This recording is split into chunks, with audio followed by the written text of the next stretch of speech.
ব্যর্থ ভালোবাসা থেকে রীতিমতো মরে যাওয়াটাকেই বেশি বেটার মনে করায় এবার আত্মহত্যার পথকেই বেছে নিল আয়ুষ। হ্যাঁ বন্ধুরা, ভিডিওটা লাইক দিয়ে দেখতে থাকুন। যে মুহূর্তে কিনা ইন্দ্রাণী গাঙ্গুলি বলতে থাকে যে এই বিয়েতে আমি কোনোদিনও সম্মতি দেবো না এবং তোমার এই অসম্পূর্ণ ভালোবাসা চিরকাল অসম্পূর্ণই থেকে যাবে আয়ুষ। অন্যদিকে কুসুমকে যখন কিনা আয়ুষ ফোন করে বলতে থাকে যে কুসুম মা কোনো মতে সম্মতি দেবে না, তাহলে কি আমরা কোনোদিনও এক হতে পারবো না? ঠিক সেই সময় কুসুম বলতে থাকে যে না ছোট সাহেব, আমি তাহলে ততদিন পর্যন্ত অপেক্ষা করবো যতদিন না দেবী মা আমাকে মন থেকে মেনে নিচ্ছে। ঠিক সেই সময় আয়ুষ বলতে থাকে যে ঠিক আছে কুসুম, তাহলে এর পরবর্তীতে যা কিছু আমার সঙ্গে ঘটবে এই সমস্ত কিছুর জন্য তুমি এবং আমার মা দায়ী থাকবে।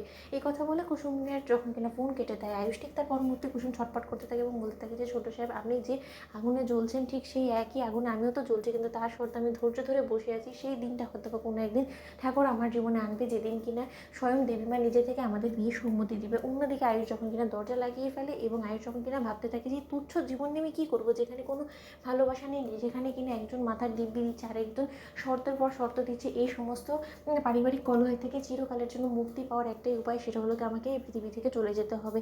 ঠিক সেই সময় আয়ুষ যখন কিনা ফলে ফ্রুট বাস্কেট থেকে যখন কিনা ও ছুরিটা হাতে নিয়ে বলতে থাকে যে আমি আর এই পৃথিবীতে বাঁচতে চাই না, ঠিক সেই সময় আয়ুষ যখন নিজের হাতে রক কেটে ফেলে এবং সেই সময় আয়ুষ যখন কিনা মেঝেতে লুটিয়ে পড়ে এবং অনবরত আয়ুষের হাত থেকে ব্লিডিং হতে থাকে, ঠিক সেই সময় আয়ুষের পক্ষ থেকে কোনো রকম কোনো সারা শব্দ না পাওয়ার ফলে ঈশান অনুশ্রী ছুটে গিয়ে যখন দরজা ধাক্কাতে থাকে এবং বলতে থাকে যে এই ভাইদা ভাইদা তুই কথা শুনতে পাচ্ছিস না, ভাইদা তুই দরজা লাগিয়ে বসে আছিস কেন? বলতে আমি মানছি যে তুই অভিমান করেছিস, কিন্তু তাই বলে আমাদের দিক থেকে তুই যদি এরকম করে মুখ ফিরে নিস তাহলে কীভাবে হবে ভাইদা?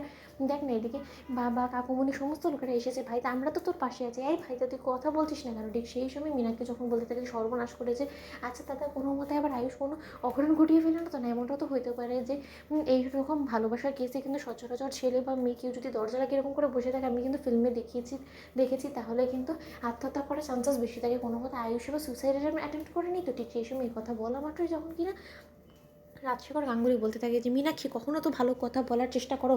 ঠিক সেই সময় সিদ্ধার্থ যখন বলতে থাকে যে ঈশান, আমার কোনো মতেই মনে হয় না যে আমাদের এরকম করে দরজা থাকিয়ে কোনো মতে সময় লস করাটা আদৌ ঠিক হচ্ছে, আমাদের বরঞ্চ দরজাটা ভেঙে দেওয়াটাই ভালো হবে। ঠিক সেই সময় কুসুমের কাছে গিয়ে যখন কিনা দীপালি বলতে থাকে যে সর্বনাশ হয়ে গিয়েছে, আয়ুষ বাবা সুইসাইড অ্যাটেম্প করেছে, সম্ভবত কোনো মতে দরজা বলছেন আমরা দরজা ধাক্কাচ্ছি। ঠিক সেই সময় কুসুম বলতে থাকে যে তার মানে কি এর জন্যই ছোটো সাহেব বারবার করে আমাকে বলছিল যে এর পরবর্তীতে ওনার যে কোনো সিচুয়েশনের জন্য আমি এবং দেবীমা দায়ী থাকবো, নানার বিষয়ে আমাকে এক্ষুনি একবার সেখানে যেতে হবে। ঠিক সেই সময় কুসুমের বাবা যখন কুসুমকে চাপকে সিধে করে দেয় এবং বলতে থাকে যে নির্লজ্জ বেহায় মেয়ে কোথাকার, ও বাড়িতে যা কিছু হওয়ার হোক, কিন্তু তুই কোনো মতে যাবি না। আয়ুষ বাবার যদি আজকে কোনো কিছু হয়ে যায়, তার জন্য যদি কর্তামা তোকে দোষারোপ করে, তখন আমি কী করবো বলতো? কারণ সম্পূর্ণরূপে এই সমস্ত অঘটনের জন্য তুই দায়ী, তাই না? ঠিক সেই সময় আয়ুষের ঘরের দরজা ভাঙা মাত্র আয়ুষকে অচেতন অবস্থায় মেঝেতে পায়। তো বন্ধুরা লাইক এবং শেয়ার করে সাবস্ক্রাইব করতে ভুলো না।